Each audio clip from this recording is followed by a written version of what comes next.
नमस्कार, मी पंजाब डक. आज आहे 23 मे 2026. मी आलो आहे पशुपतीनाथ या ठिकाणी, देवस्थान या ठिकाणी. आणि या ठिकाणचं विशेष महत्व म्हणजे केदारनाथचं दर्शन घेतल्यानंतर इथलं जर दर्शन घेतलं तर ते साध्य होतं. आणि या ठिकाणी मुद्दाम एक दर्शन देखील घेतलं.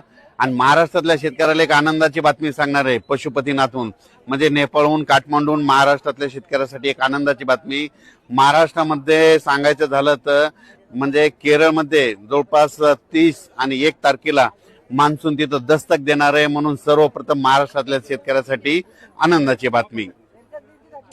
30-31 तारखेला म्हणजे आपल्या केरळमध्ये मान्सून दाखल होणार आहे आणि तिथून ते 5-6 दिवसात येणार आहे, म्हणून शेतकऱ्याला सांगू इच्छितो. आजच्या फक्त 13 दिवसात पाऊस येण्यासाठी राहिले तर म्हणून तुम्ही शेतीचे कामे करून घ्या.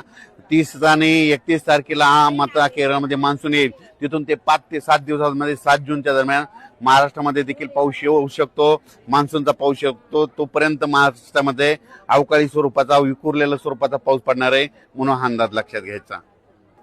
काल मी म्हटलं होतं ना, काल पश्चिम महाराष्ट्राकडे पाऊस होईल, तर आज देखील महाराष्ट्रामध्ये, पश्चिम महाराष्ट्र, मराठवाड्यात काही काही भागामध्ये मान्सून पूर्व अवकाळी पाऊस पडणार आहे, म्हणून हे लक्षात घ्यायचं. आणि मी आलो आहे या ठिकाणी. काल देखील महाराष्ट्रामध्ये खूप ठिकाणी पाऊस पडला. पश्चिम महाराष्ट्राकडे पडला, नाशिककडे पडला, पुणेकडे पडला, मुंबई देखील, सगळीकडे. आज देखील बऱ्याच ठिकाणी पूर्व मोसमी पाऊस पडणार आहे, म्हणून आज देखील आहे आणि काल देखील खूप पडला.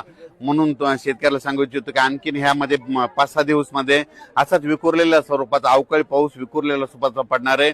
पण सर्वप्रथम शेतकऱ्यासाठी आनंदाची बातमी, मात्र 30 आणि 31 तारखेला मात्र अंदमान आपलं केरळला मान्सून दाखल होणार आहे आणि तिथून ते लगेच फास्ट प्रवास करत करत महाराष्ट्राकडे येणार आहे, म्हणून हा सर्वप्रथम महाराष्ट्रातल्या शेतकऱ्यासाठी आनंदाची बातमी.